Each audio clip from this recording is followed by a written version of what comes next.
dan juga kami banggakan teman-teman mahasiswa Institut Teknologi dan Bisnis Muhammadiyah. Baik, ini institut yang luar biasa ya, memadukan teknologi dan bisnis. Jadi tidak banyak yang sekolah itu belajar tapi juga berbisnis. Nah, saya kira langsung saja kita santai saja, rileks ya, jangan ada tegang di antara kita. Baik, kalau saya sekarang bahas mengenai industrial refrigeration for biological products ya. Jadi di pekerjaan saya itu menjaga rantai dingin makanan. Jadi supaya produk itu kan kalau mau dijual itu kan juga ada yang diawetkan, ada yang didinginkan. Namun beberapa customer itu memilih makanan yang didinginkan karena aman, memenuhi food safety. Ya. Kalau standar food safety itu di industri makanan itu namanya HACCP. HACCP. Dan perusahaannya harus ber-ISO 22000 yang terbaru. Itu ISO paling sulit. Ya. Jarang industri makanan yang bisa mencapai ISO 22000. Sekarang yang terbaru versi 2018. Produknya juga di ISO, yang bekerja juga di ISO, pabrik tempat kerjanya juga ISO, prosesnya juga di ISO. Itu international standard. Itu ISO berarti ISO ini. Lanjut. Nah, saya bekerja di PT Istana Cipta Sembada. Perusahaan ini paling tertua di Banyuwangi untuk proses ikan. Itu semenjak tahun berapa? 80-an. Dan perusahaan-perusahaan sejenis banyak sekali di Ketapang, Sukawiti itu juga banyak. Ada SSP, itu punyanya asing, PMA dari Thailand. Kemudian ada lagi pabrik namanya 1368. Nama pabriknya itu nomor 1368. Nah itu. Mungkin karena yang punya teman-teman kita yang Tionghoa, itu ada nomor keberuntungan ini 1368. Ada juga Navo, pabrik Navo di dekatnya Pantai Bu juga ada Pak Aris. Ada juga namanya apa ya? Banyak ya. Ada Banyuwangi Belambangan Windu, ada Belambangan dekatnya Bosowa itu ada. Terus ada lagi kalau yang besar-besar itu ada Winaros, ada Sekabumi, itu 1 bulan sampai 100 kontainer. Ada yang BMI, Bumi Menara Indonesia, itu juga proses sudah. Nah, saya menggeluti HVAC atau refrigeration. Di situ membekukan udang, membekukan ikan, membekukan. Kami di PT ICS itu memproses ada udang jenis Paname dan juga ada gurita, oktopus itu ekspor. Nah, posisi pabrik kami kalau Anda bergerak ke Banyuwangi itu mungkin belakangnya Poliwangi, ya, Poliwangi itu ada. Jadi monggo kalau misalnya mampir ingin lihat tapi tidak harus masuk ke dalam. Jadi mau mampir itu silakan. kita ngopi bareng. Itu. Nah, kita dulu di Banyuwangi nomor 1. Sekarang ini nomor 10 ya. Nomor 10 pengekspor nomor 10. Jadi unggulannya Banyuwangi ya itu ekspor perikanan. Oke, next. Nah, ini salah satu contoh proses udang. Jadi proses udang itu bisnis rugi, teman-teman ya. Bisnis rugi. Jadi udang itu kan kita beli atau kita kulah utuh gitu. Kemudian dijual sudah oncekan, sudah dikuliti, sudah headless, HL, ada yang istilahnya banyak sekali, ada HL, ada PPO, anak-anak perikanan yang tahu ya. Nah itu utuh, banyak utuh. Kemudian dia harus dijual sudah tinggal dagingnya aja sama untuk tinggal permintaannya customer ya. Jadi udah utuh, jadi kepalanya dihilangi, kulitnya, tangannya dihilangi, kakinya dihilangi, kotorannya dihilangi. Kemudian itu dihitung berapa persen untuk pengurangan itu dari satu udang. Kemudian persentase itu kemudian dikompensasi ke harga jual. Nah seperti itu. Jadi udang itu bisnis rugi. Jadi nggak seperti kita jual ikan di pasar kan, sak kepalanya, kotorannya, sak sisinya itu dijual, ditimbang gitu. Nah itu. Kalau kita enggak, kalau kita dibersihkan, jadi sana orangnya tinggal goreng kemudian tinggal masak ya. Nah proses udang pertama kali kita beli. Jadi kita ini pabrik processing atau kalau bahasa dari Departemen Perikanan, Kementerian KKP itu namanya UPI, Unit Pemprosesan Ikan. UPI ya, kalau di Kementerian Perikanan itu KKP itu UPI, tidak seperti itu. Atau packers ya, packers. Jadi proses udang atau packer, kita pengepack. Jadi kadang-kadang penjual dari kita pesan ke kita, pedagang-pedagang yang dari misalnya Singapura, Thailand, Vietnam, Malaysia itu ke kita, dia punya pasar di nggak tahu di mana, misalnya di Amerika, Rusia, Eropa, itu datang ke Banyuwangi untuk mencari ikan, kemudian diproses pakai brand mereka. Jadi sebetulnya kita nggak punya brand, jadi brand mereka. Jadi di label-labelnya itu ada misalnya brand apa? Misalnya brand kemarin brand Star, 5 Star, ada brand Prima, brand apa? Bang itu Fujikoshi. Nah itu brand-brand yang diminta oleh trader luar negeri. Gitu. Kemudian diproses di gunting gadget, istilahnya gunting gadget. Itu potong kepala, kemudian pembersihan kotoran isinya. Jadi ada PK, proses PK potong kepala. Itu biasanya potong kepala itu kalau malam gitu. Itu nyaman pohon itu potong kepala, proses potong kepala salah. Terus ada sortir. Sortir ini disortir ukurannya, warnanya, kemudian kalau bukan ada mungkin forex material, ya, mungkin ada kayu atau apa dari tambah, itu disortir, dibersihkan. Nah, atau grading, sortir atau grader. Nah itu juga ada mesinnya, selain orang juga ada mesinnya sekarang. Karena industri udang itu dulu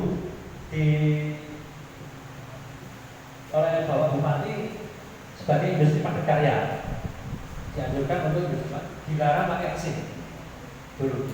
Namun sekarang karena anak muda itu beda tua itu tidak mampu, mungkin lebih baik kerja di hotel, kerja di swalayan atau gitu, sehingga tenaga muda ini berkurang, tinggal yang sepuh-sepuh gitu.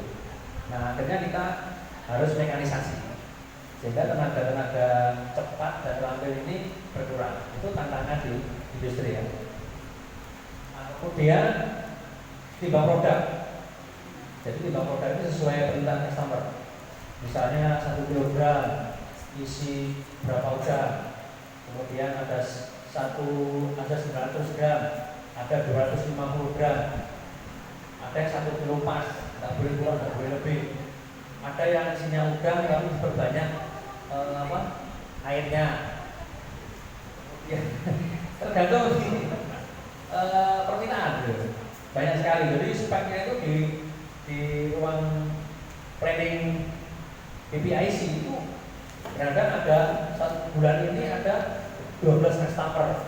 Satu customer satu harinya 2 kontainer misalnya. Satu kontainer itu 40 feet.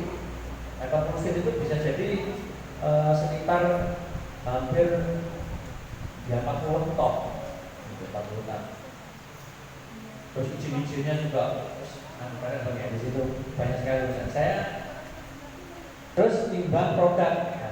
Kemudian pembekuan. Nah, ini bidang saya. Pembekuan. Di situ saya tugasnya hanya satu. Menjaga awal sampai akhir di minus 18. Itu saja tugas saya. Karena menjaga tumbuhnya bakteri. Ada tes bakteri, ada bagian mikrobiologi. Nanti setiap keran, setiap air dites. Kemudian setiap titik-titiknya pengamatan itu dites. Freshness dari udang juga dikendalikan. Freshness, warna, kemudian kekenyalan, ya, kekenyalan dari udang itu sebelum dibekukan itu juga dites. Temperatur juga dites oleh QC tentunya. Nah itu di pembekuan ada 3 macam mesin. Ada individual freezing, ada air blast freezing, ada contact freezing. Nanti ada kita video tour gitu ya, video tour di pabrik. Kemudian packing, pengemasan setelah dibekukan, kemudian dikemas sesuai dengan pesanan tentunya dan dimasukkan cold storage. Nah ini cold storage itu juga dijaga minus 18. Dan proses freezing ini semuanya pakai amonia. Karena amonia itu murah, terus kemudian bisa untuk kapasitas besar, gitu. Jadi, tapi handlingnya itu juga susah ya, karena dia odorless, tidak bau. Nanti saya jelaskan di belakang. Tidak bahaya di kulit, iritasi. Kalau ada kebocoran kita ada safety ini ya, penanganan yang mitigasinya. Kemudian loading ekspor. Jadi loading ekspor itu juga ada manajemennya. Jadi kalau misalnya datang di sana permintaannya customer datang tanggal sekian, kita harus menjadwalkan loading ekspor di pabrik tanggal berapa, jam berapa, dan harus selesainya jam berapa. Itu planning dan inventory control. Itu PPIC. Next.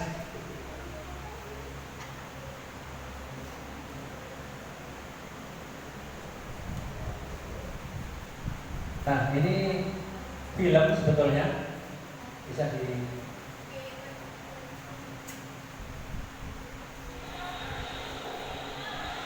Nah ini udah masuk dari tambak, tambak ya,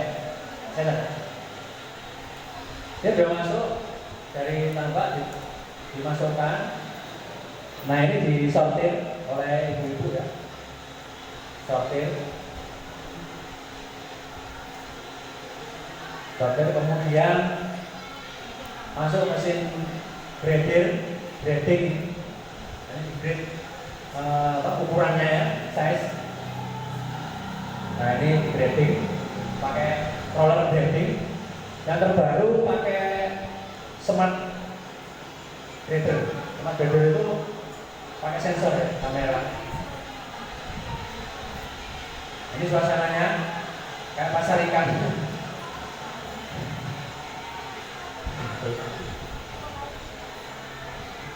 Nah ini kemudian dimasukkan ke tahap berikutnya. Nah, tahap berikutnya adalah freezing. Ya, freezing. Nah ini di freezing. Ini masuk contohnya di individual freezing. Ya. Mesinnya itu seperti itu. Nah ini individual ya, sendiri-sendiri dengan kecepatan tertentu, dengan suhu tertentu. Nah itu ditata seperti itu. Ini 1 jam 1 ton.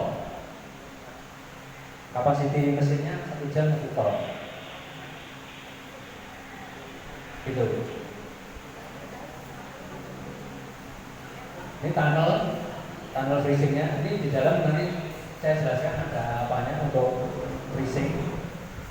Ini core temperaturnya produk itu minus 18.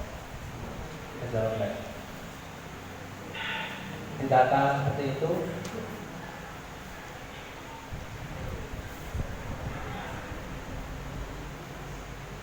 Nah, pekerjanya banyak, ibu-ibu terutama.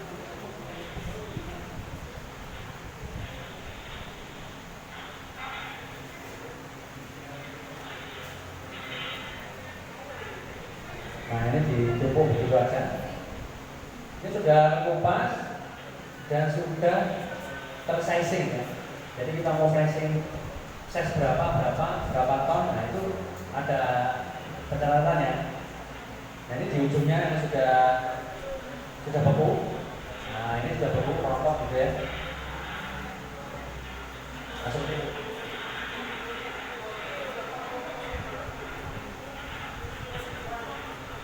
Nah ini prosesnya. Ini proses pembekuan.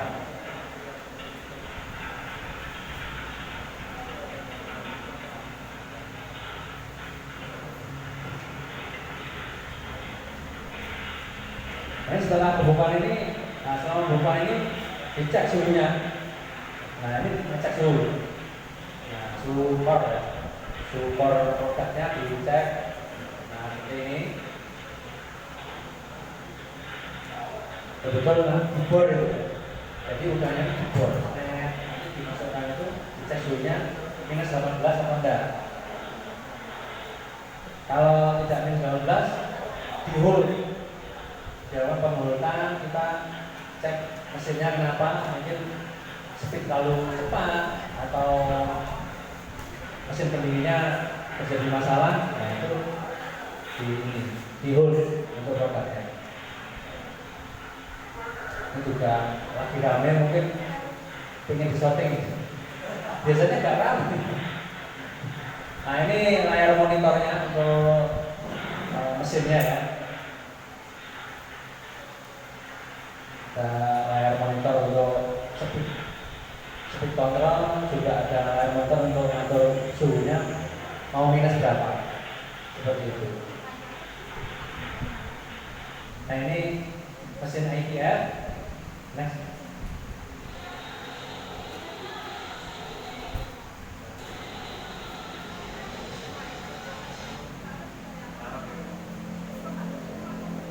Nah ini setelah tadi didinginkan disimpan. Kalau misalnya masa ekspornya masih lama, disimpan dulu di cold storage. Nah ini cold storage. Di cold storage itu minus 18. Nah ini pakai baju proses, baju proses. Tidak boleh sembarangan orang ngambil gambar, sembarangan orang masuk. Ya. Nah ini.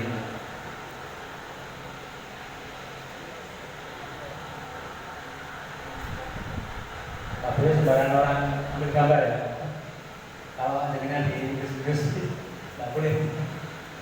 Ini khusus buat TBM. Nah ini seperti ini. Lah tombak-tombak ini supaya panelnya ini tidak terpengaruh sama ini forklift, supaya tidak tertabrak sama forklift. Ini display monitor untuk temperatur. Ini di ruangan anteroom misalnya ini, di ruangan anteroom, ini anteroom. Nanti masuk itu cold storage. Kalau di anteroom biasanya 5 sampai 10 plus suhu plus. Kalau yang cold storage-nya minus 12. Nah, seperti ini cold storage. Ini pakai forklift. Itu evaporatornya. Nah, itu yang atas evaporator. Dan ini bukan di pabrik kami tapi di Fiat Ananda ya. Cold storage terbesar di Asia Tenggara. Letaknya di Bekasi, Fiat Ananda. Dia pakai instalasi termodern saat ini. Ini kondensornya besar sekali. Cold storage-nya Fiat Ananda ya.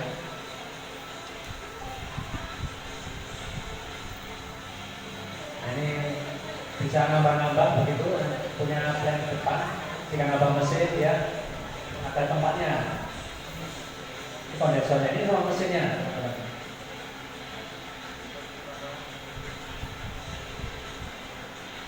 Ini dia sudah pakai CO2.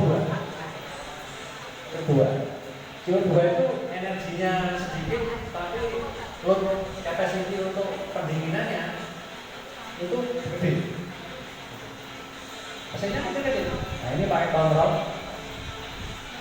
karena sekada. Ini mesinnya. Ini mesinnya kecil-kecil. Ini tempatnya amonia. Nah, mesinnya segini-gini. Kecil-kecil.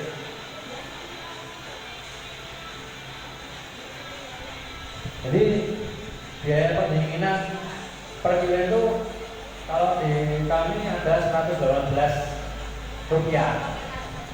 Tapi kalau CO2 itu sampai 65 rupiah per kilo. Biaya nyimpen sama biaya prosesnya kalau pakai amonia. Nah ini buka pipanya, engineeringnya begitu.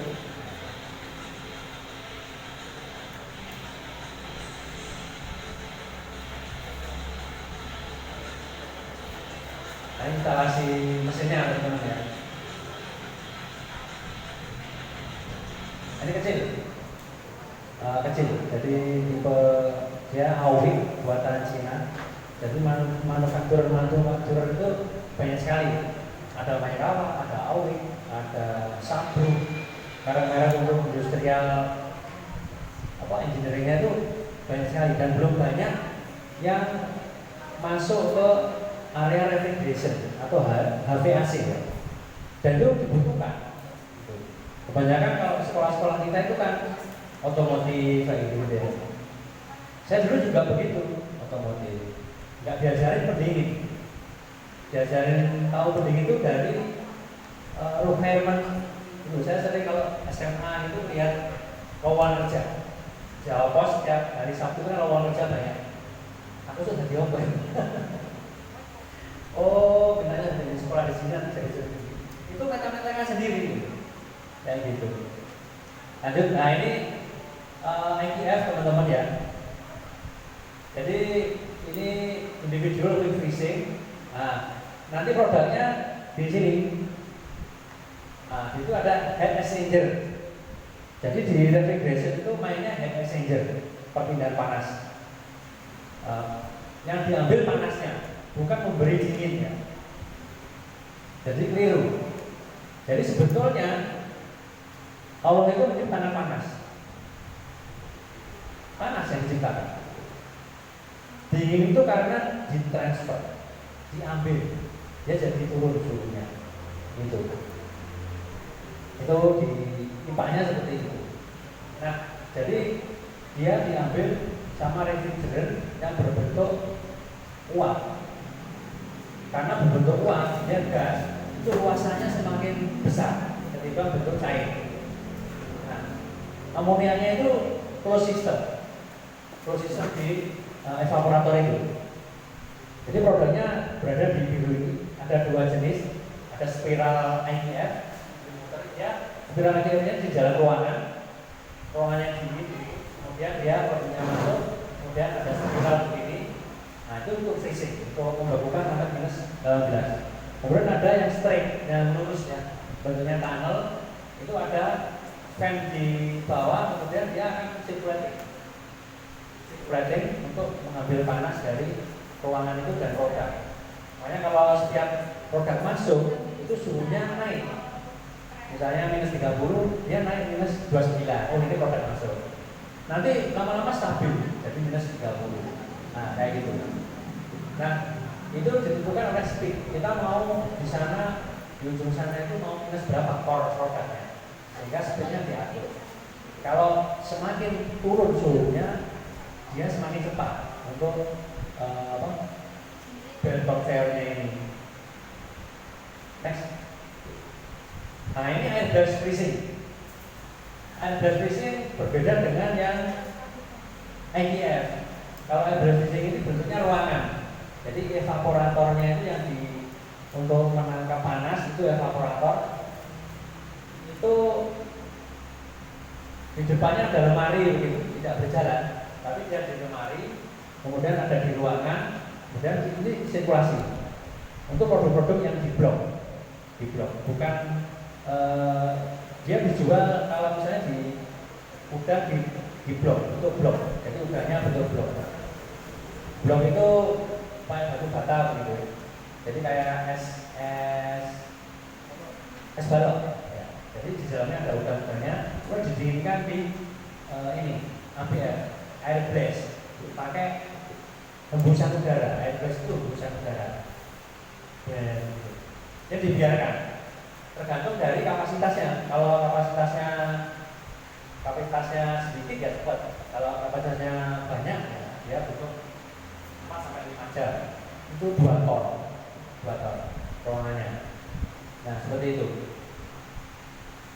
Ini air blast freezing mesin. Dia lanjut next. Nah ini kontak plate freezer. Ya, kontak plate freezer itu freezernya plate. Dia bentuknya blok-blokan juga seperti ABF. Nah, namun bedanya dia langsung ditempelkan di evaporatornya. Ya. Jadi pendinginnya evaporator itu langsung di produknya langsung. Ini kontak plate. Langsung kontak sama plate evaporatornya, produknya ini. Jenis produknya sama seperti ABF, cuma dia kontak plate. Itu juga permintaan customer. Karena kalau misalnya individual freezing itu IDF itu produknya premium ya. Itu biasanya ke supermarket atau gitu. Kemudian kalau yang ABF itu biasanya ke tradisional market. Dia dari di sini blok-blokan begitu, kemudian karena jumlahnya bisa lebih banyak, kemudian diekspor di sana di tradisional market, di defrost. Jadi ditaruh bak, kasih air, itu di defrost namanya. Di defrost, dicairkan lagi. Ya. Next. Nah, saya akan memperkenalkan ammonia refrigeration. Ya. Jadi kalau refrigeration itu tidak jauh-jauh dari keseharian kita, itu biasanya ada di kulkas. Kulkas itu refrigeration atau tata udara atau teknik pendingin. Gitu. Tukang-tukang AC itu teknik pendingin. Dia untuk komersial. Ya. AC, kulkas, kemudian AC mobil kayak itu pendingin komersial. Dia suhunya tidak terlalu ekstrim. Dia biasanya 5 tidak sampai minus ya. 5, 10, 22 kalau masih di kantor itu kan 16 ya. 16 itu sudah dingin, kita sudah kaku. Apalagi minus 18. Kalau untuk industri itu dia pakai amonia. Freon jarang. Kalau freon itu komersial. Karena kalau pakai freon itu mahal juga. Kalau misalnya ada kebocoran itu sangat bahaya, penyumbang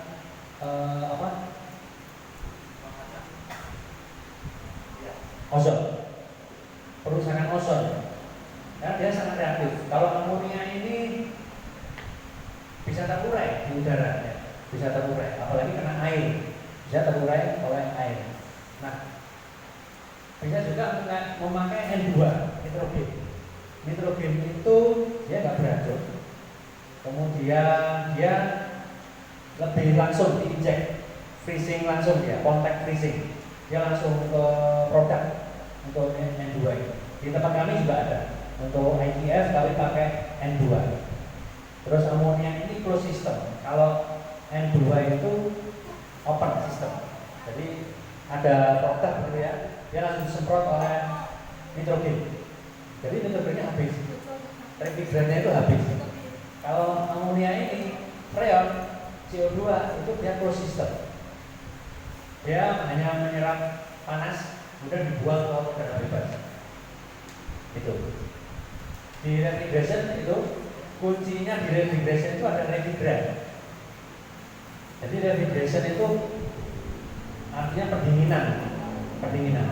Dan refrigerant itu zat, ya, zat yang untuk mengambil panas dan membuang panas itu sehingga ruangannya yang diambil panas itu jadi turun suhunya, dibuang. Jadi dia bisa menyerap panas, zat-zat yang bisa menyerap panas dan mudah berubah bentuk dengan berubahnya tekanan dan volume. Jadi saya ini bekerja di tekanan pada volume suhu, ya. Itu keseharian di pabrik. Jadi kalau misalnya ini suhunya sekian, tekanannya berapa? Kita setting tekanan sekian akan menjadi suhu sekian. Begitu. Nah, ini refrigerantnya amonia.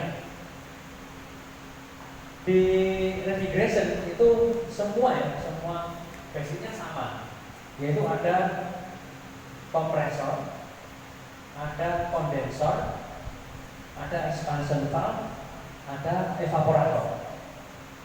Nah, kalau yang benda yang untuk menyerap panas itu evaporator. Yang di ruangan AC itu namanya evaporator. Yang di mesin ITF, ABF, kotak itu evaporatornya mesin-mesin pendingin. Jadi dia isinya gas amonia kalau di tempat kami. Kalau yang di AC itu gas freon. Nah, kemudian evaporator ini setelah keluar dikompres, tekanannya ditinggikan. Ya, tekanannya ditinggikan.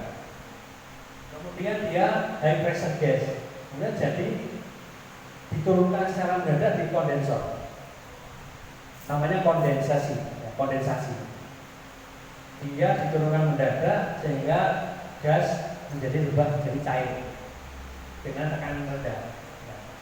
Tekanannya masih tinggi inputnya, cuma suhunya turun. Ya. Kondensor itu merubah gas yang tekanannya tinggi, suhunya tinggi, dirubah menjadi cair, ya, tekanannya tinggi, suhunya rendah. Itu kondensor. Bingung ya? Bingung. Nah, kemudian dia cair, tekanannya tinggi, dia diekspand. Gitu. Diekspand. Coba LPG di rumah, LPG itu juga sebagai refrigerant, bisa untuk kondisi AC. Nah, itu coba dirilis, dingin nggak? Pernah kebocoran LPG nggak di rumah? Itu tutupnya, kenopnya itu kan ada airnya ya, dingin. Nah itu dia berubah tekanan, jadi tekanan tinggi, ya, dia cair. Kalau LPG dia cair, tekanan rendah, kemudian dia berekspand. Dia menyerap, dengan gas itu menyerap panas, jadi dia dingin, udaranya sedang dingin. Itu prinsipnya. Hanya zat-zat tertentu. Selain itu tidak bisa. Misalnya oksigen di batu refrigeran, dia pompa, kita pompa aja, terus dirilis seperti ban itu yang bocor, dia kan nggak dingin, dia sebocor-bocor aja. Nah, asalnya dari situ, asalnya untuk mengetahui refrigeran, oh ini ketemu anak sekolahan, tukang ketemu anak sekolahan, oh ngumpak ban gitu ya. Ini bocor. Tapi kalau yang diisi freon, LPG atau amonia itu nggak usah didingin. Wah ini bisa diolah-olah. Nah, itu. Kalau ketemu anak sekolah, kalau ketemu anak apa tukang botol nggak bisa jadi refrigeration kayak ini. Harus anak sekolah. Gitu. Nah, amonia itu tergolong refrigeran yang alami. Kalau freon kemudian beberapa itu sintetis, ya refrigeran sintetis.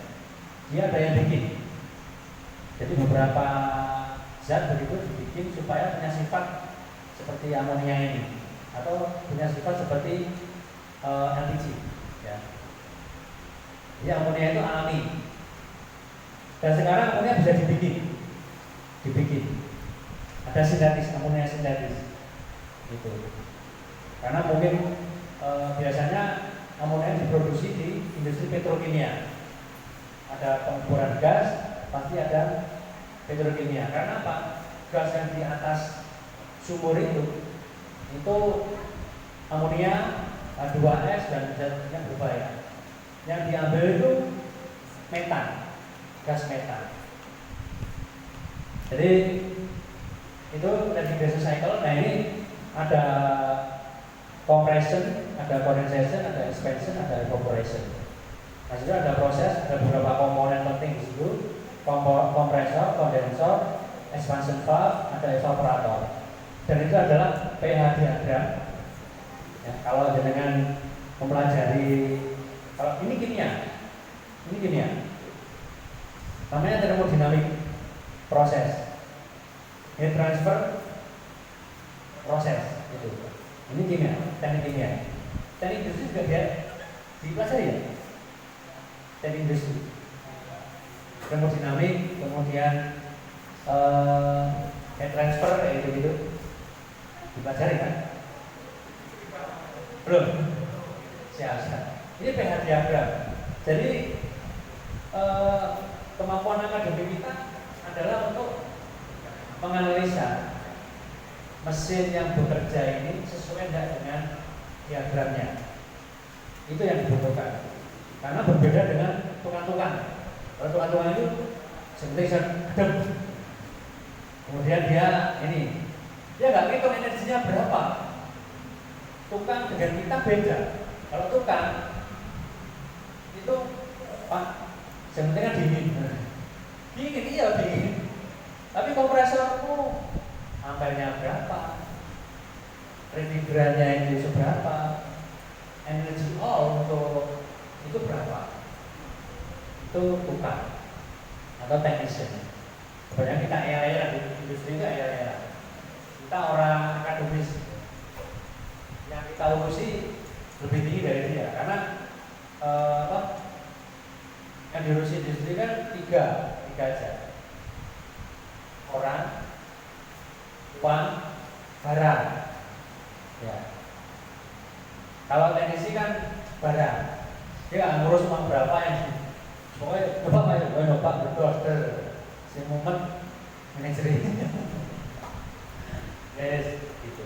Nah, pH diagram. Nah ini pressure and enthalpy diagram. Ada lagi pressure and volume diagram, PV diagram. Nah itu sesuai enggak dengan diagram? Kalau tidak sesuai dengan proses-proses yang didiagramkan itu, berarti working sistemnya ada yang keliru.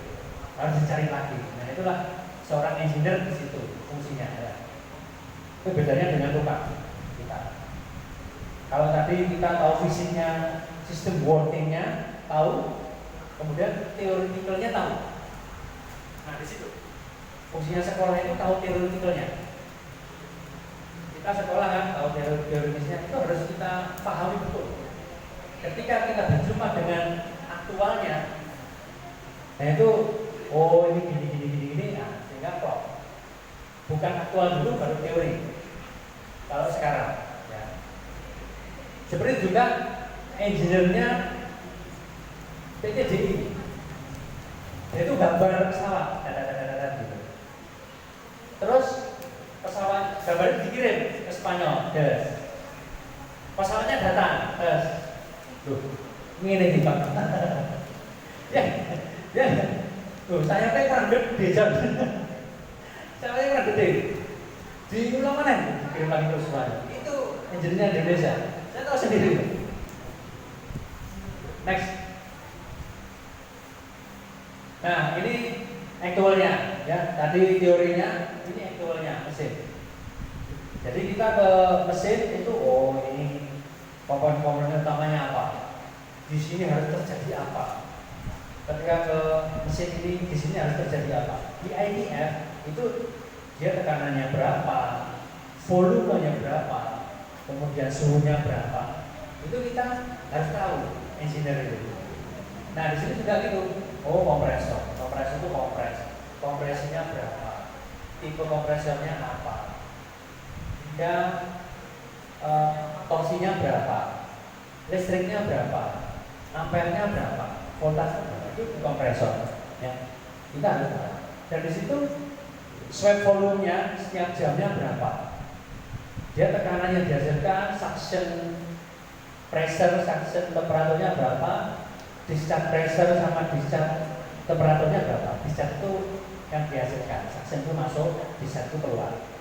Itu berapa? Itu di kompresor. Kita harus tahu. Kita mau nih sing duwe pasien. Ini kompresornya gimana? Dipecah gitu. Oh, enggak pantas ya. Ini berapa lama prosesnya Mas Jen? Buat siapa? Padahal ngawur. Kan nanti kan kalau lebih cepat dari apa yang kita ngawurkan kan prestasi, ya kan? Tapi kalau lebih panjang alasan. Ini karena gini. Nah, itu banyak alasan. Pegawai banyak. Itu kondenser, evaporator. Ini evaporatornya. Ya, evaporator pertama dari kompresor ke kondensor, kemudian dia di vessel. Vessel itu untuk hasil cairannya itu, karena di kondensor itu nyimpen cairan yang tadi gas. Di kompresor itu masih ada gas, dia bentuknya gas di kompresor. Dia mengubah gas tekanan rendah menjadi tekanan tinggi, kemudian dari tekanan tinggi itu panas, dia dikondensasikan. Ya. Diturunkan panasnya itu oleh air, udara bisa. Di kondenser fungsinya itu. Terus kemudian ada receiver itu tempatnya cairan yang dihasilkan oleh kondenser. Kemudian dia karena perbedaan tekanan, kalau di tempat kami ada pompa, karena jalannya sangat jauh sekali. Kalau ini karena jalan dekat, dia pakai diferensial tekanan ya. Dari receiver itu ada tekanan, kemudian dia di expand itu jadi rendah, dan dia akan menjadi uap itu menyerap panas, ya. Bukan memberikan dingin, bukan, keliru, menyerap panas, ya. Jadi dari hidran itu menyerap panas. Ingat ya. Gitu. Nah, kemudian ada bagian-bagian valve and control tadi di layar. Ada yang pakai masih manual. Kalau di muncar itu pakai manual. Kalau sulit di muncar itu manual. Dia kebanyakan pakai freon dan manual. Kalau di industri itu kontrol. Makanya kita harus tahu kontrol, kita harus tahu sistem work. Sistem work itu sistem kerjanya. Kuncinya hanya satu itu. Kita tahu sistem kerja sistem. Itu. Anda akan bisa analisa, Anda bisa mengatasi problem atau troubleshoot, itu bisa. Next. Nah, ini adalah PNID, Piping and Instrumentation Diagram. Ya, Anda setelah tadi ini kuncinya ya. Kuncinya tukang sama engineer itu berbeda. Ya, kita bahasa engineer ini gambar. Kita hanya disebut gambar ini ketika ada masalah dicatat. Kemudian kita akan menganalisa lewat gambar ini. Ya, tapi kita pastikan gambar ini sama dengan installation di actual. Oh, ini kompresornya ada 6. Oh, di gambar sama. Tapi soalnya ada 12. Di gambar ada 2, salah. Di gambar lagi kayak gitu ya. Nah, setelah ini benar PNID ini, Piping and Instrumentation Diagram. Ini penting teman-teman. Jadi membaca gambar itu kunci di engineer ya, terutama di teknik industri, teknik kimia. Ya, teknik kimia itu nanti bekerjanya bisa di petrokimia, oil and gas. Ya, kalau Anda ingin bayarannya besar, gede, itu di oil and gas, di Haliburton, di Schlumberger, atau di tambang minyak. Ya, tambang minyak. Itu dari kimia dan industri bisa. Itu. Jadi jangan takut Anda sekolah TBM. Tidak. Sekarang kesempatan itu luas. Yang penting Anda bisa. Anda bisa masuk tes skornya tinggi, cukup. Perusahaan sekarang tidak melihat asal sekolahnya dari mana. Kalau dulu, saya dulu tes Petronas. Saya tidak masuk. Tapi ada yang masuk. Ada 1 orang. Kalau saya ceritakan mungkin sakit hati kan. 1 orang, saya sakit hati sama dia. 1 orang, coba tebak, universitas apa? Ya, kuliah di universitas terbuka. Universitas terbuka. Dia sekarang kerja di Petronas. Kami tes bareng-bareng. Saya pertamanya meremehkan dia. Buka kamera. 1 kelas itu anak ITS Pak, meremehkan dia. Saya dari sini. Wah, ternyata berubah sekarang ya. Sekarang berubah. Ketika Anda bisa tes itu bisa. Tidak bisa, mungkin ada kelas di sana Anda tidak lulus. Kalau dulu alumni bawain, tapi sekarang tidak. Berarti Anda punya kesempatan yang luas untuk bekerja di industri-industri besar itu, asalkan Anda bisa. Stop. Nah, ini PNID diagram di tempat kami. Engineering partnernya Maekawa. Jadi ini ada yang desain, ada ahlinya khusus, desainer. Kemudian saya hanya memanage plant ini untuk supaya minim masalah, energinya stagnan gitu ya. Kemudian cost untuk operasionalnya tetap di standarnya. Nah, itu saya yang memanage ini. Nah, desainernya ada. Untuk industri yang support ini banyak, amonia, elektrikalnya, kabelnya itu ada yang jual gitu kan. Komponen-komponen part dari mesin, mungkin pembuat mesinnya banyak sekali di sini. Nah, bisnisnya, jadi ini adalah peluang bisnis sebenarnya. Jual partnya, ambil apanya, kayak gitu. Jadi di plan seperti ini banyaknya support-supportnya ini, seperti itu teman-teman. Jadi kita nggak melulu di harus engineer-nya ini, tapi supportnya ini juga kayak mereka. Bayangkan, mereka melayani bukan satu pabrik saja, tapi seluruh Indonesia. Seperti orang Maekawa itu, Mas, saya kira di Malaysia, dia engineer-nya mesin pendingin, amonia. Amonia itu juga gitu dari petrokimia. Terus N2 itu diambil alam. Dari alam ini diserap oleh kompresor. Jadi Anda tahu Samator ya?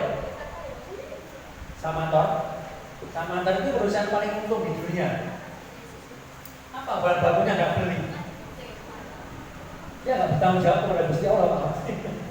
Dia ambil ya, jadi argon, jadi oksigen yang dihirup di rumah sakit.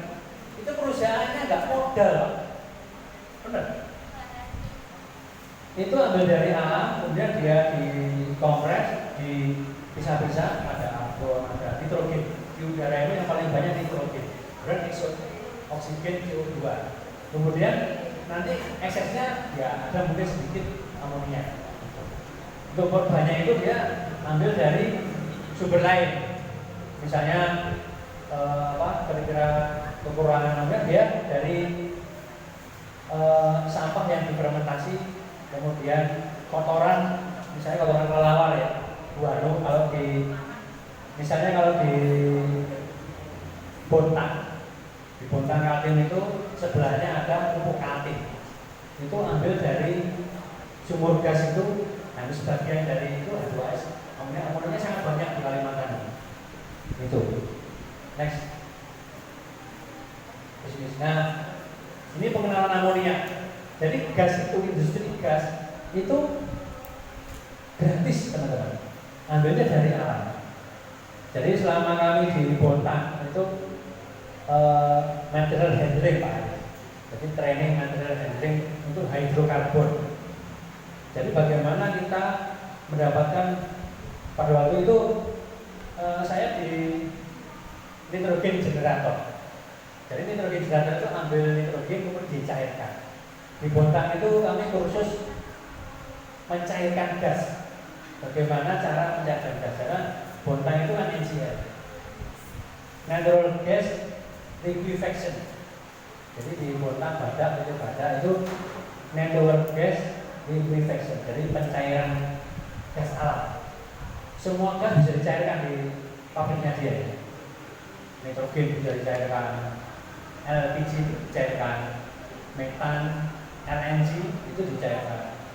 Kemudian gas-gas itu dicairkan di Bontang itu, dijual ke yang, karena dengan dicairkan itu bawahnya lebih banyak volume. Ya, itu sebetulnya. Kita mengenal amonia sebentar saja. Ada physical properties. Itu yang paling penting adalah dia tidak berwarna. Yang paling penting kita, kalau berat molekul dia lebih berat dari udara. Ketika amonia ini bocor, dia akan ke bawah. Mungkin karena berbeda, kalau siang begini dia tekanan di bawah itu rendah atau tinggi, dia lebih ke atas. Tapi kalau malam dia tekanan di atas itu rendah, dia cenderung ke bawah. Nah ini untuk safety ya. Kemudian untuk warna dia nggak berwarna. Odornya itu, baunya itu nyengat gitu. Kalau pengen nyoba nanti coba pabrik, silakan pabrik. Kemudian dia bentuknya gas. Boiling point-nya minus 33 ya. Kalau di minus 33, kalau kita drain itu dia akan gemerunduk, boiling. Untuk dia pecah di 500 derajat Celcius, dia akan pecah ya, decomposition. Dia pecah jadi M sama H3 jadi 500. Terus critical temperature-nya 132.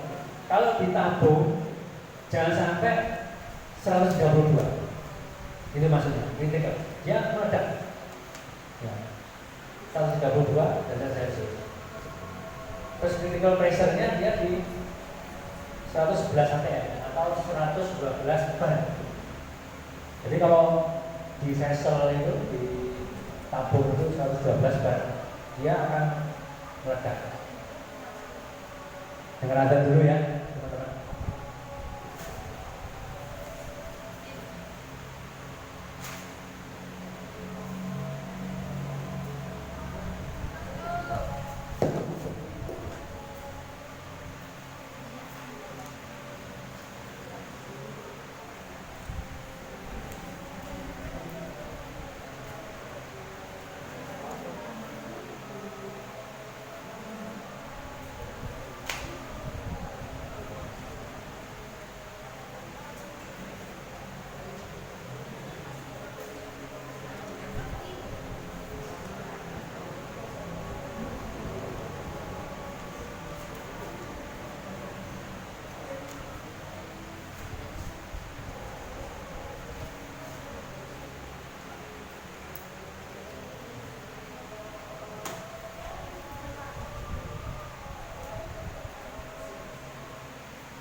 Baik, kami lanjutkan sedikit aja. Sudah siang ya. Itu tadi physical properties, jadi nggak berwarna, nggak berbau menyengat begitu. Kemudian ada chemical properties, jadi dia basicnya sebetulnya lemah. Kalau dia kena air, dia mengurai. Misalnya mata kita kena amonia itu nggak terlalu banyak, 2 ppm minimal. Itu dibasuh dengan air sudah bisa hilang amonianya. Tapi kalau sudah kena cairan, wah itu bisa buta, ya. Bisa buta, rusak. Kemudian acidity di air, dia kelarutan dalam air itu tinggi ya. Jadi kalau dimasukkan air dia akan larut. Terus oxidation powernya itu strong ya. Jadi kalau kena tangan, oksidasinya kuat sekali, dia akan melepuh, sangat reaktif dan sangat volatil ya.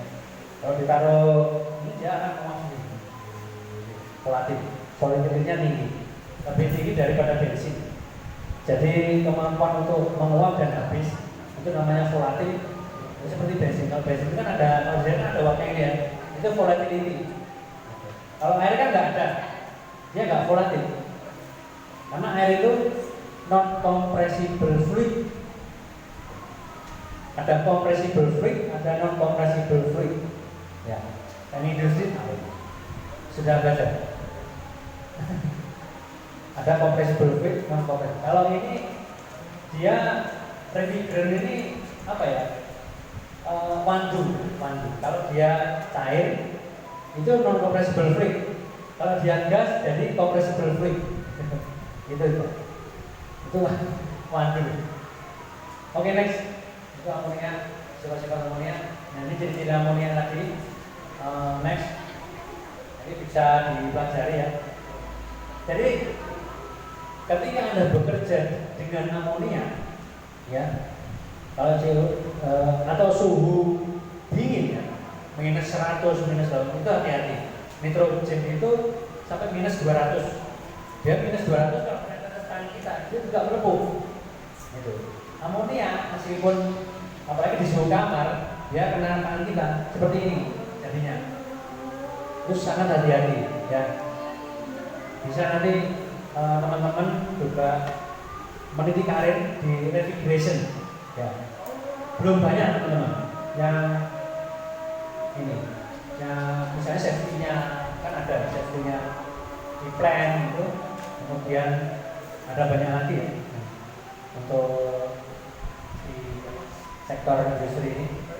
Jadi untuk membuka ngedrain oli itu sama amonia itu pakai safety kayak gini, ditutup.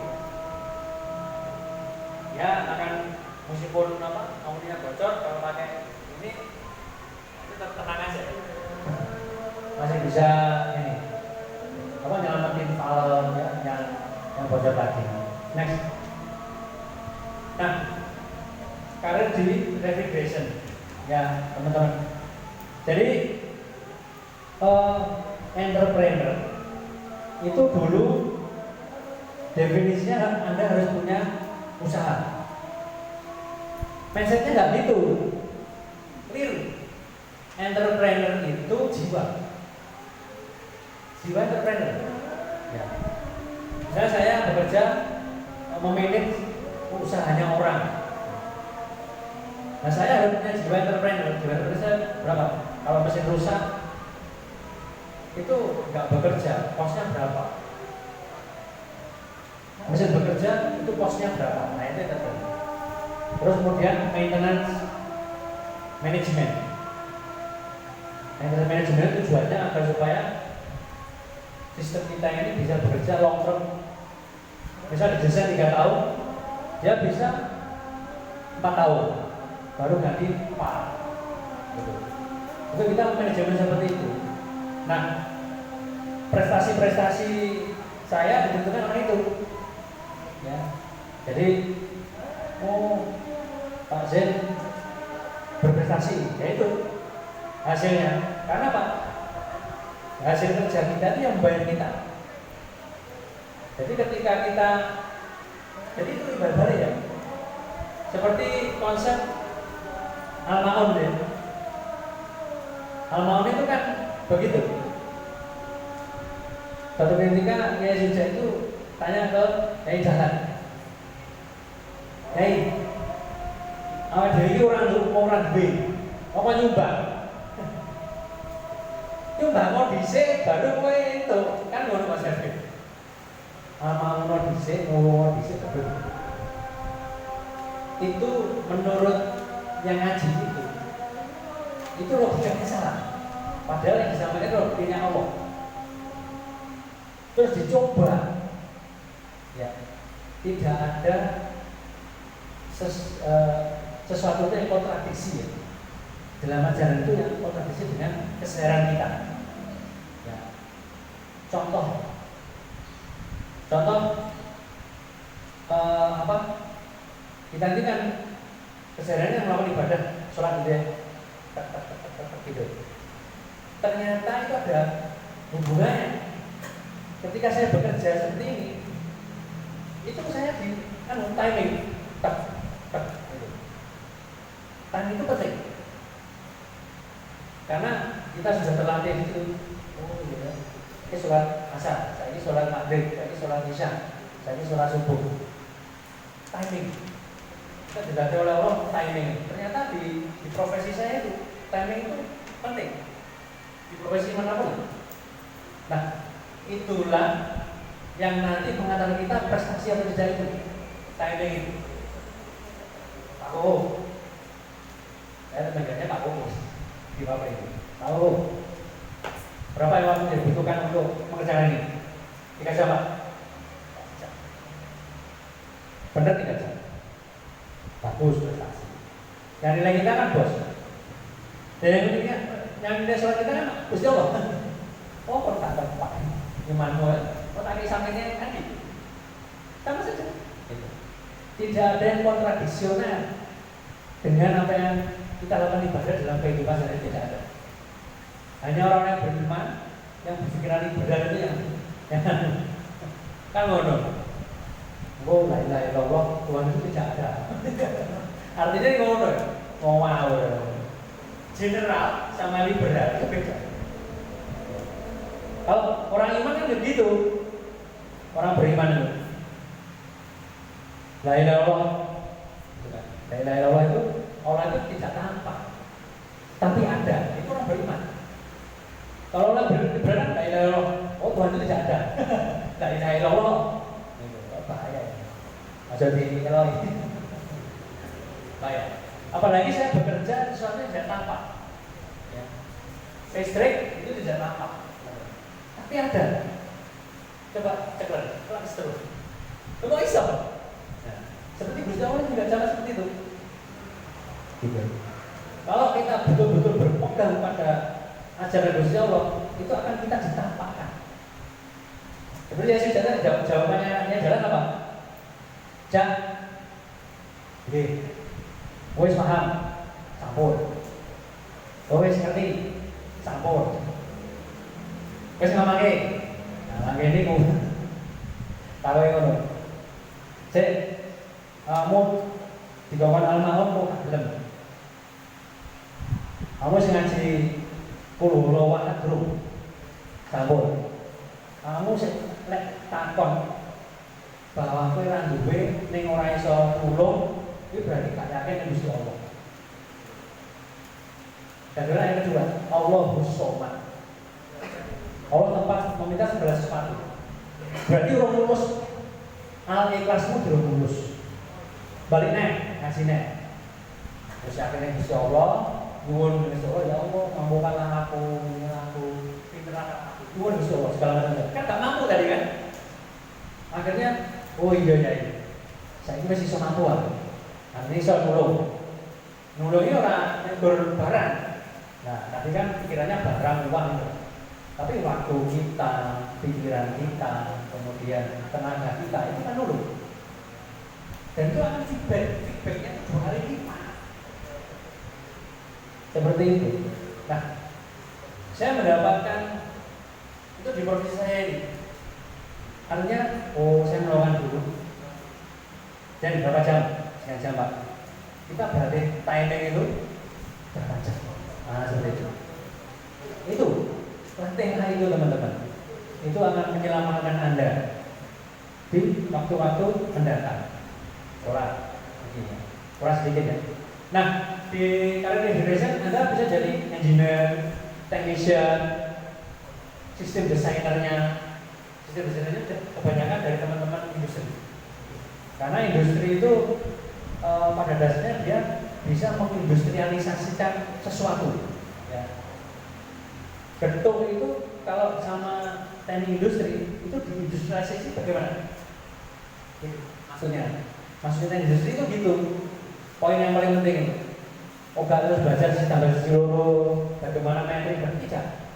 Tapi bagaimana konsep dasar itu mengindustrialisasi sesuatu. Industri besar, yang besar. Kalau maker itu yang kecil, making UKM itu ya, itu industrialisasi kecil. Kalau industrial seperti Anda itu besar. Bagaimana saya cara menghasilkan produk itu dengan rasa yang sama, dengan volume yang sama, dengan kualitas yang sama, itu industri. Sarjana-sarjana sendiri seperti itu. Punya di situ. Nah, bisa jadi kontraktor, bisa jadi sales part, bisa jadi supervisor, bisa jadi manager. Seperti itu. Jadi ada sebuah cerita. Jadi manajer itu gini. Saya berkarir itu tidak hanya di PT Istana Cempaka. Dulu ya jadi saya berkarir itu mulai dari bawah. Dari technician. Saya nggak pakai ijazah saya. Saya ngelamar di perusahaan sendok, di rumput industri sendok. Aturannya sudah karuan. Tapi di situ bisa plating, bisa macam-macam ya. Itu pekerjaan, pokoknya kerjaan itu duit. Terus lama-kelamaan yang punya itu, itu kok aneh. Kerjaannya beda dengan yang lain. Saya dipanggil, kamu beda dengan yang lain. Kamu masuk SMA? Gak percaya. Kamu masuk SMA? Iya benar Pak. Enggak, saya nggak ngaku. Terus akhirnya krisis, kemudian pindah lagi. Berarti meniti karir di teknisi di Toyota Manufacturing Indonesia sudah profesional. Terus kemudian nggak terasa pindah lagi ke industri kertas, pindah lagi ke industri percetakan, kemudian di oil and gas. Ya, terakhir di oil and gas saya asisten manager. Jadi karir itu dibentuk, ya, bentuk karir. Kemudian kita di situ certification, ya, supervisor, kemudian certificate manager. Saya manager di istilah kita sebenarnya melamar jadi manager. Saya ceritakan kisah saya. Jadi waktu itu ada lowongan, saya itu kan di Kalimantan lama, dan kerja saya di oil and gas itu pindah-pindah. Waduh, saya nuruti itu, saya bisa jadi di sana aja saya di tambang minyak sana. Sama ibu itu tidak boleh minta izin orang tua, orang lele, Pak Ado. Terus ngajarin STM ngarep ini, aduh STM naik. Akhirnya daftar ada lowongan kerja di Banyuwangi, terus jadi manajer. Saya waktu terakhir itu asisten manajer, tapi lowongannya manajer. Tes 3 bulan tesnya, biasalah, panjang kan. Ada psikotes, ada ability test, ada kesehatan, ada interview kayak gitu, panjang kayak. Seperti Anda nanti ikut tes itu. Dan nanti kita orang swasta itu harus siap selalu ikut tes seperti itu. Nah, di akhir wawancara itu dari 32 peserta itu tinggal 8 peserta. Saya pagi itu urutan nomor 5. Kita 8 peserta itu kan bareng yang kenal lah ya, kenal. Cerita-cerita, Mas, mau juga barang tiro, kenal. Aku menang ya orang ngerti ya. Terus tapi itu tapi ya ini. Terus satu ambil, iya Mas, terus mau kaya. Sing loro, iya Mas, terus mau kaya. Saya giliran saya itu, saya direksi belum tanya, saya tanya itu, Pak, saya mau tanya dulu boleh? Oh ya boleh Pak, silakan. Pertama, saya ingin mengungkapkan niat saya. Saya mendaftar di perusahaan Bapak ini, saya tidak nyari kerja. Lalu gimana? Saya jual jasa. Maksudnya, ya kalian saya yang jual, yang dibayar ya kalian saya. Bagaimana itu? Coba saudara ceritakan. Anu ini, sing duwe itu apa ya? Ketus. Mentalnya kan sudah bentuk kayak biasa ya. Sebut jangan di koloni. Jadi ketika Bapak, saya pertama coba saja dulu. Tentunya di perusahaan Bapak ini sampai meng-hire manajer dari luar. Apalagi manajer sertifikat manajer seperti saya, itu sebetulnya ada masalah apa Pak? Tentunya ada masalah. Sampai Anda tidak bisa mengangkat manajer dari internal Bapak. Berarti kan ada sesuatu. Oh, betul. Lalu, diperiksa terus. Nah, maksud saya adalah saya ingin membantu menyelesaikan masalah-masalah di perusahaan Bapak. Nah, dalam hal bentuk kontrak. Nanti kalau di pekerjaan reguler itu kan kontrak 1 tahun dulu, nanti 1 tahun lagi nanti tetap. Saya tidak. Kalau saya dikasih waktu Bapak menyelesaikan masalah itu, bisa selesai kontrak saya. Bayar sesuai dengan ekspektasi Bapak. Kalau Bapak tidak mengharapkan, tidak puas dengan kinerja saya, Bapak bisa pecat kapanpun. Oh begitu ya? Ya sudah, ini yang saya cari. Sing duwe tower kan. Saya 5, waktu itu yang terakhir itu suruh pulang. Maaf teman-teman, saya sudah mendapat calon. Jadi teman-teman boleh meninggalkan tempat. Gitu. Dan itu saya alami Pak. Nah, kemudian brainstorming. Nah itulah saya di perusahaan ICS ini seperti itu. Karena perusahaan ICS ini milik seseorang, bukan TBK. Jadi milik sebuah keluarga. Pak Rahmat Muslim turun-temurun sekarang dipegang oleh putranya. Seusia dengan saya. Yes, panas-panas ya. Keren-keren ya gitu. Nah itu new and different di dunia pekerjaan teman-teman. Anda tentunya tidak bisa melawan orang-orang seperti ini. Ya, Anda harus terlatih di depan. Mungkin setelah saya, owner-owner perusahaan atau direksi perusahaan akan mencari orang-orang seperti itu. Orangnya mentalnya bagus, di bawah tekanan oke, di luar juga oke, gitu. Makanya belajarlah itu. Karena Allah memberikan kita dilatih oleh tekanan-tekanan aja. Kuasa. Karena besi ditempa dibentuk sesuatu, dia ditempa. Bukan dijahit terus jadi pisau, tidak. Ditempa. Kita itu ditempa. Puasa, nyumbang, poso, nyumbang, sholat, poso, nyumbang, terus ditempa. Dan itu alat tools, fitur yang diberikan Allah untuk kita itu menghadapi dunia ini. Beruntung di kilometer tidak apa-apa, ditendang terus tidak apa-apa. Oh lho, dong. Aja dadak sini kok ngrasani ngono aja. Tak aku. Ya. Gitu. Jadi yang lain enggak laku teman-teman. Terus misalnya saya dikasih Anda saya kasih tinggal saya cek dulu Pak, masalahnya apa.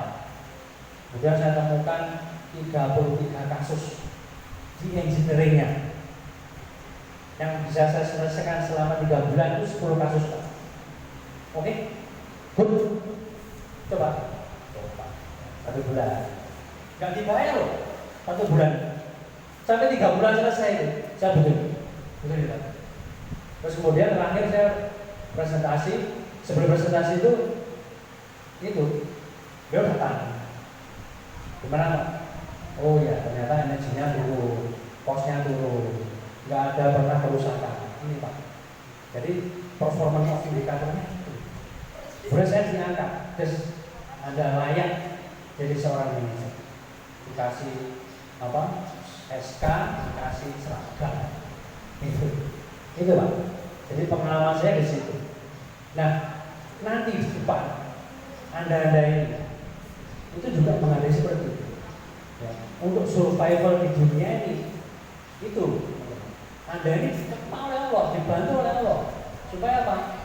Itu tadi menjadi seseorang. Jadi ada maksudnya Allah itu. Enggak gemeng-gemeng. Puasa, sholat, nyumbang, puasa, sholat, nyumbang, bilong nih. Abi Muhammad kan bilang nih, bilong nih, ini telek, ini tai. Siapa ini? Benefit, ini gak ngerti. Dewi sing ngerti menang aja. Ngono aja. Itu teman-teman. Apa yang dimiliki oleh Rasulullah sebetulnya? Transform ability.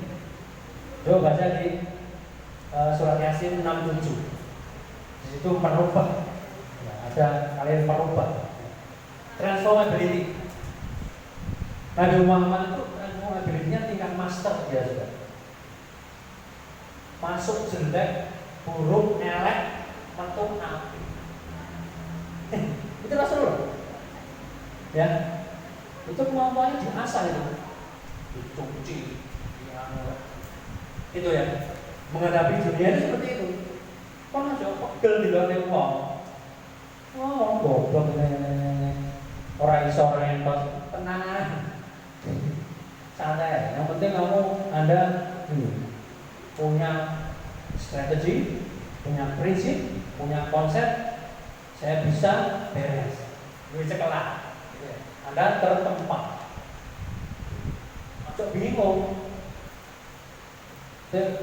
Waktu kuliah bingung. Iya. Lamarnya dia. Itu kan Anda kalah set. Ya. Itu. Jadi apa yang kita ajarkan ke teman-teman yang lain itu seperti itu. Jadi itu luar biasa ya, luar biasa. Jadi kita menempat diri itu ada hikmahnya. Hikmahnya itu tadi. Ternyata saya baru ngeh itu di pekerjaan itu. Berapa jam Jen? Berapa 3 jam Pak? Saya Selasa Pak. Saya pernah ikut yang Jawa ya. Katanya Jawa itu anti solar anti ini. Itu mereka prinsipnya begini. Kalau kita sesuai dengan apa yang diharapkan dia kan orang bisnis ya, orang bisnis. Tentunya kan keuntungan. Dia nggak mau tahu, nggak mau sholat kemana, nggak mau tahu. Hanya kita saja yang nggak kuat tekanan. Sokong, nggak sholat di sana enggak. Bisa teman-teman. Kata siapa? Izin. Kok sholat dulu ya? Iyalah. Mesin kita sudah lancar tapi belum mesin umroh lancar. Ya nggak oleh mesin belum lancar sholat jangan jadi tok. Itu kita jadi sakit hati karena pekerjaan kita nggak beres. Itu teman-teman.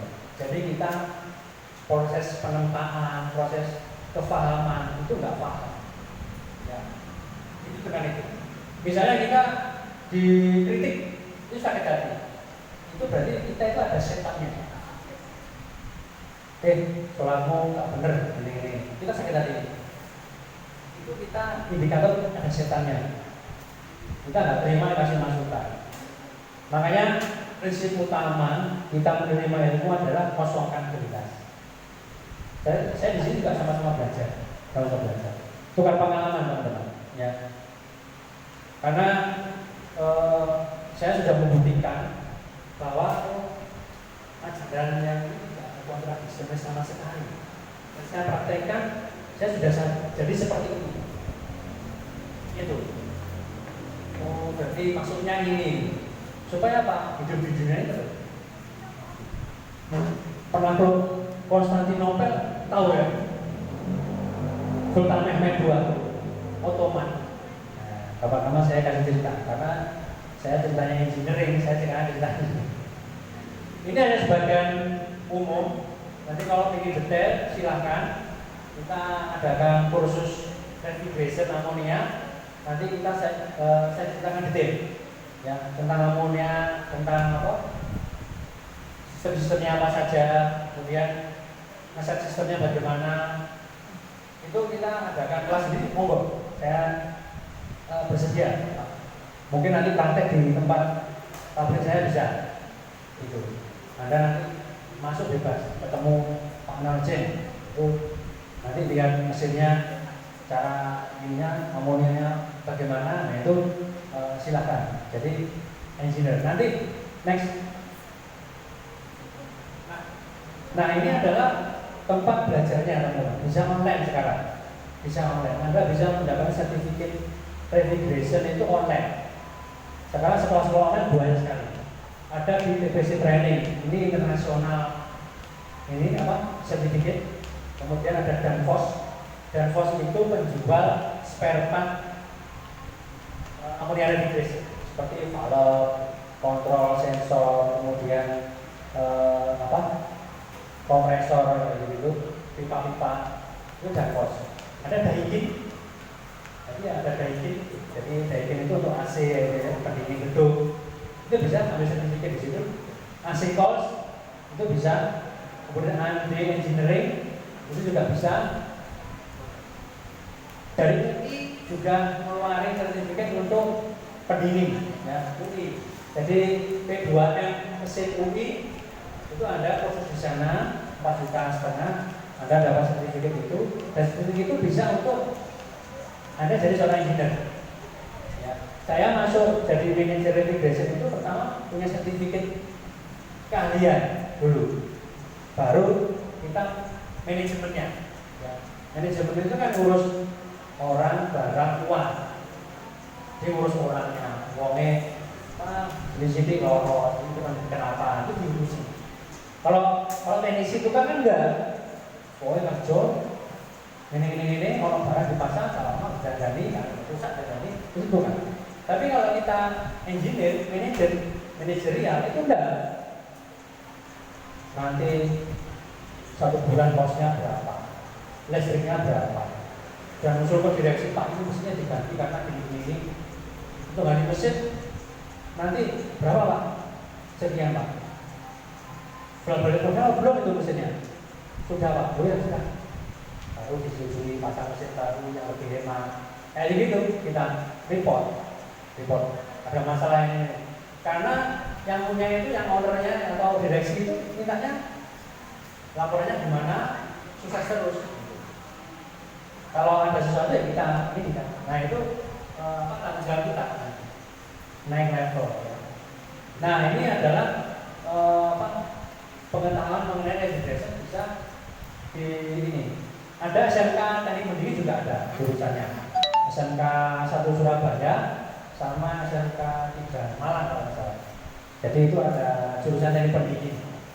Nah ini tempat-tempat kursus. Nah nanti setelah kursus di sini biasanya berbarengan dengan sertifikasi dari BNPB ya, Badan Sertifikasi Nasional. Gitu. Baru kita bisa bekerja di perusahaan-perusahaan seperti ini sejenis. Kalau punya pengalaman kerja, ya. Karena industri refrigerasi itu banyak sekali. Ya. Di pulau saya kalau yang tadi di Riau itu banyak sekali. Apalagi kepulauan-kepulauan ya. Di luar negeri juga besar. pekerjaan refrigeration. Apalagi di Abu Dhabi, di Arab Saudi, itu refrigeration itu laris teman-teman. Ya, kalau jenengan ke rugi, ke Arab itu tanpa skill rugi. Coba ada bisa AC gitu. Wah, ya itu uang, bayarannya banyak. Ya, teman-teman kita yang ini ada di Arab Saudi, Menteng ada. Dia di sana buka servis AC. Ya. Teman saya di Menteng ini ada. Pelaku teman-teman, ya, jual berapa AC itu pelaku. Next. Nah ini saya dapat sertifikat dari Bagda LNG. PT Bagda itu teknik kimia. Dari direkturnya teknik kimia. Teknik kimia banyak masuk sini. Bagda, PT Bagda. Sertifikat hidrokarbon handling di dunia hanya ada 2. Hidrokarbon handling ya, di dunia ada 2. Di Bagda ini sama di Texas Oil Company, ada 2 di dunia. Ya. Bagda ini sekarang jadi perusahaan nomor 1 di dunia. Pengelolaannya, kemudian manajemennya, kemudian environmentnya, dia nomor 1 di dunia. Bagda perusahaan nasional. Bagda LNG ini di Bontang. Saya tahunya refrigeration itu di sana, di Bontang. Dia pencairan gas, karena sistemnya dia refrigeration ternyata. Refrigeration. Jadi diambil gas dari Kuala Santan. Kuala Santan itu tarik pipa. Dan di Bontang itu tidak ada sumurnya, di Bontang itu tidak punya. Hanya tempat untuk proses gasnya. Lalu dicairkan gas itu masuk ke vessel-vessel itu digarap ke Jepang gitu. Trainingnya di sana, saya tahunya ini. Nah ini dasar saya, kemudian dasar sudah punya, tinggal manajerialnya. Nah manajerial ini teman-teman itu soft skill, ya soft skill. Soft skill itu dijawabkan dari organisasi. Organisasi itu hubungannya dengan orang banyak ini. Ya, soft skill itu.